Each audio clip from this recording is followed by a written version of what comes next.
ನಮಸ್ಕಾರ ಎಲ್ರಿಗೂ. ಮನೆ ತಿಂಡಿ ತಿನಿಸು ಚಾನಲ್ಗೆ ಸ್ವಾಗತ. ನೀವು ಮೊದಲನೇ ಸಲ ನಮ್ಮ ಚಾನಲ್ಗೆ ಬಂದಿದ್ದೀರಾ ಅಂದರೆ ಸಬ್ಸ್ಕ್ರೈಬ್, ಲೈಕ್, ಶೇರ್ ಮಾಡೋದನ್ನು ಮರಿಬೇಡಿ. ಇವತ್ತು ನಾವು ಹಳೆ ಕಾಲದ ಅಡಿಗೆ ಮಜ್ಜಿಗೆ ಕಡುಬು ಹೇಗೆ ಮಾಡೋದು ಅಂತ ನೋಡೋಣ.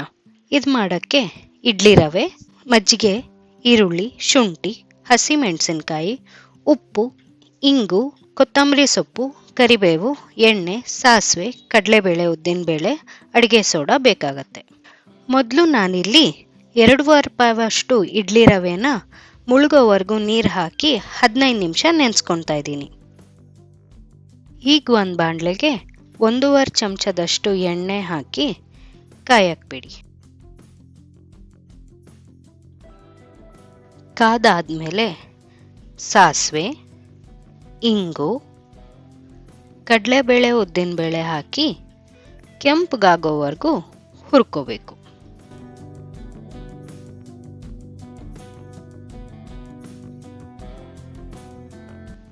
ಕೆಂಪಗಾದ್ಮೇಲೆ ಇದಕ್ಕೆ ನಾವು ಸಣ್ಣಗೆ ಹೆಚ್ಚಿಟ್ಕೊಂಡಿರೋ ಹಸಿಮೆಣಸಿನಕಾಯಿ, ಕರಿಬೇವು, ಶುಂಠಿ, ಈರುಳ್ಳಿ, ಸ್ವಲ್ಪ ಉಪ್ಪು ಹಾಕಿ ಬಣ್ಣ ಬಿಡೋವರೆಗೂ ಹುರ್ಕೋಬೇಕು.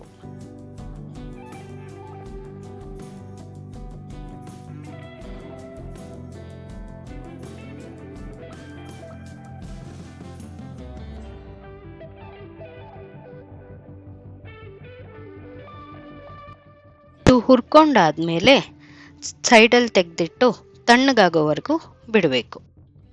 ಈಗ ರವೆ ನೆಂದಾದ್ಮೇಲೆ ಅದನ್ನು 1-2 ಸತಿ ತೊಳ್ಕೊಂಡು ಈ ಥರ ನಾನು ವಿಡಿಯೋದಲ್ಲಿ ತೋರಿಸಿರೋಂಗೆ ಹಿಂಡಿ ಒಂದು ಪಾತ್ರೆಗೆ ಹಾಕಿ ಇಟ್ಕೋಬೇಕು.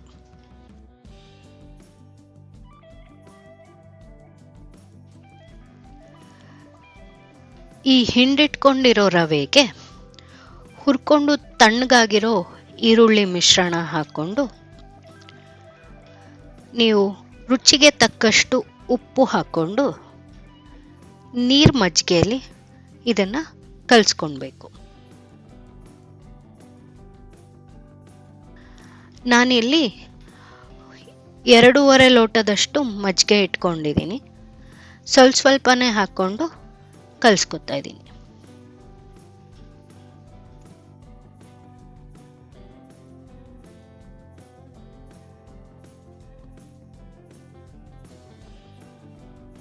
ಇದನ್ನು ನಾವು ರವೆ ಇಡ್ಲಿ ಅದಕ್ಕೆ ನೆನೆಸಿಟ್ಕೊಂಡು ಇದಕ್ಕೆ ಸಣ್ಣಗೆ ಹೆಚ್ಚಿಂದ ಕೊತ್ತಂಬರಿ ಸೊಪ್ಪು, ಚಿಟಿಕೆ ಸೋಡಾ ಹಾಕ್ಕೊಂಡು ಕಲಿಸ್ಕೋಬೇಕು.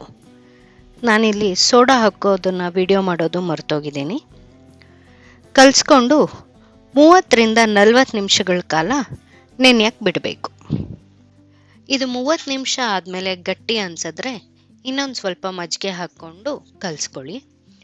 ಇದನ್ನು ನಾನು ತುಪ್ಪ ಸವರಿದ ಇಡ್ಲಿ ತಟ್ಟೆಗೆ ಹಾಕ್ಕೊಂಡು ಹಬೆಯಲ್ಲಿ ಬೇಯಿಸ್ಕೊತೀನಿ. ಇಡ್ಲಿ ಬೇಯಿಸ್ಕೊಂಡಂಗೆ 15-20 ನಿಮಿಷಗಳ ಕಾಲ. ಇದನ್ನು ನಾವು ತಟ್ಟೆ ಇಡ್ಲಿ ಬೇಕಾದರೂ ಮಾಡ್ಕೊಬೋದು. ನಾನಿಲ್ಲಿ ಚಿಕ್ಕ ಇಡ್ಲಿನೇ ಮಾಡ್ಕೊತಾ ಇದ್ದೀನಿ.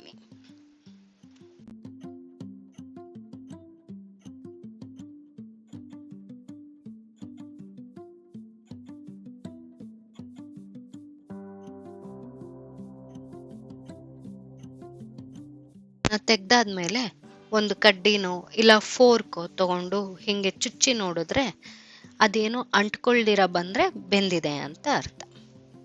ನಾವಿದನ್ನು ತೆಂಗಿನಕಾಯಿ ಚಟ್ನಿ ಜೊತೆ ಕಾಂಬಿನೇಷನ್ ಮಾಡ್ಕೊಂಡಿದ್ವಿ. ನಿಮಗೆ ಈ ರೆಸಿಪಿ ಇಷ್ಟ ಆದರೆ ಲೈಕ್, ಶೇರ್, ಸಬ್ಸ್ಕ್ರೈಬ್ ಮಾಡೋದನ್ನು ಮರಿಬೇಡಿ.